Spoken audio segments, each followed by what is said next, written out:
जय शिवराय मित्रांनो, शेतकऱ्यासाठी जमिनीची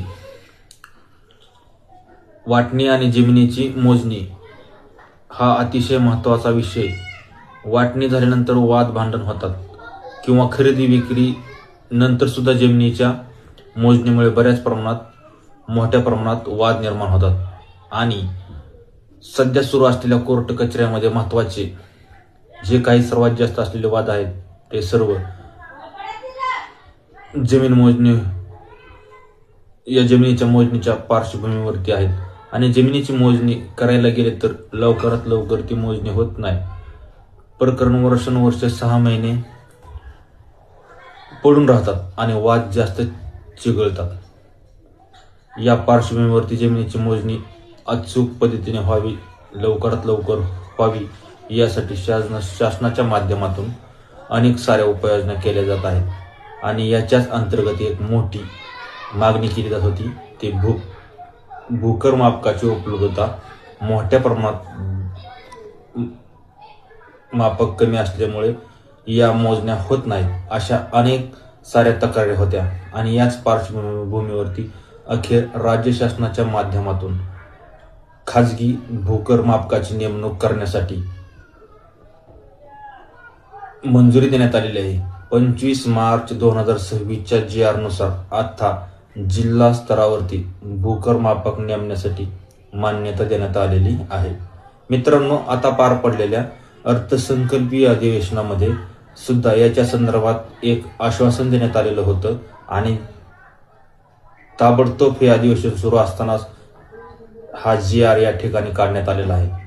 याच्यामध्ये आपण पाहू शकतो भूकर मापकाची नेमणूक करण्यासाठी एक समिती गठीत करण्यात आलेली आहे, ज्याच्या माध्यमातून जिल्हाधिकारी हे अध्यक्ष असतील, त्यामध्ये इतर सदस्य असतील आणि यांच्या माध्यमातून महाराष्ट्र शासन मान्यता प्राप्त ITI सर्व्हिसिंग प्रमाणपत्र अभ्यासक्रम पार पडलेले जे काही उमेदवार असेल अशा उमेदवाराची याच्या अंतर्गत निवड केली जाणार आहे. दुसरे क्रिएटरी असे असणार आहे महाराष्ट्र तांत्रिक शिक्षण मंडळाचा सिव्हिल इंजिनिअरिंग केलेला डिप्लोमा केलेला जो विद्यार्थी असेल त्याची निवड केली जाणार आहे. किंवा मान्यता प्राप्त विद्यापीठाची सिव्हिल इंजिनिअरिंग ही पदवी घेतलेला विद्यार्थी उमेदवार सुद्धा याच्या अंतर्गत निवडला जाणार आहे. त्याचप्रमाणे जिओ इन्फॉर्टिक्स GTS रिमोट सेन्सिंग मधील डिप्लोमा किंवा पदवी घेतलेला उमेदवार सुद्धा याच्या अंतर्गत निवडला जाणार आहे. महाराष्ट्र शासन सर्व्हे ऑफ इंडियामध्ये किमान 10 वर्षे सेवा केलेले सेवानिवृत्त दिलेले भूमापन कर्मचारी जे आहेत त्यांची सुद्धा या ठिकाणी निवड केलेली आहे. यांच्यासाठी वयाची अट असणार आहे 18 ते 65 वर्ष, शारीरिकदृष्ट्या सक्षम असावा अशा प्रकारची उमेदवाराची याच्या अंतर्गत निवड केली जाणार आहे. मानधन किती दिले जाणार आहे?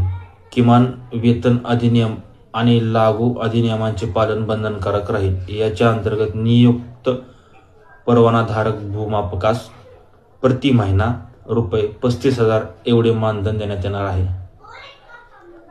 कार्यालय ते मोजणी ठिकाण प्रवास खर्च समाविष्ट राहणार आहे.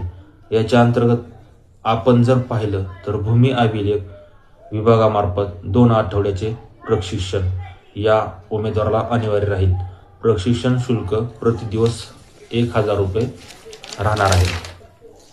प्रशिक्षणानंतर परीक्षा घेऊन पात्र उमेदवाराला land training academy Chhatrapati Sambhajinagar LRTA परवाना प्रदान करण्यात येईल.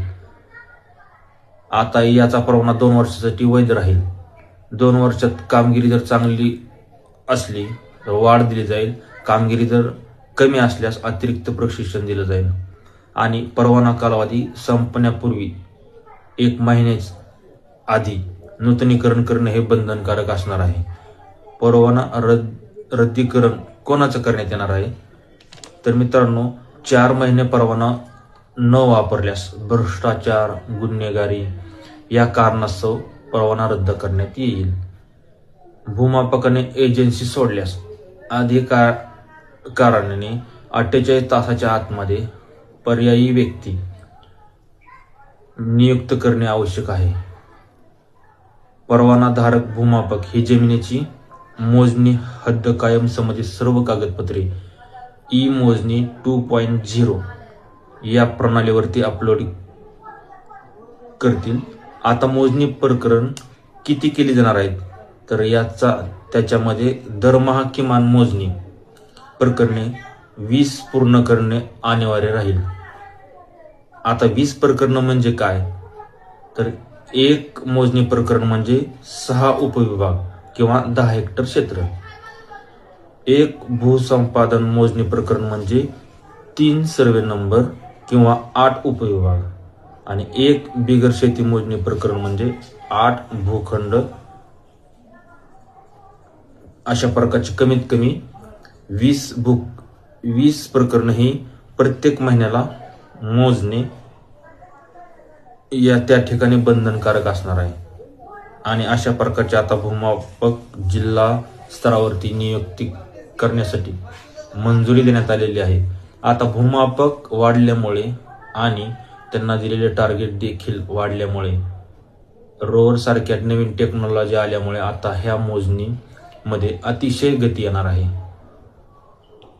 या मोजणीमुळे जी काही प्रकरणे प्रलंबित पडलेली आहेत किंवा जे काही वादविवाद सुरू आहेत ते कुठेतरी मिटणार आहेत. त्यासाठीही मदत होणार आहे. तर मित्रांनो, धन्यवाद. हा व्हिडिओ जर आवडला असेल तर सबस्क्राईब करा या चॅनलला आणि लाईक करा.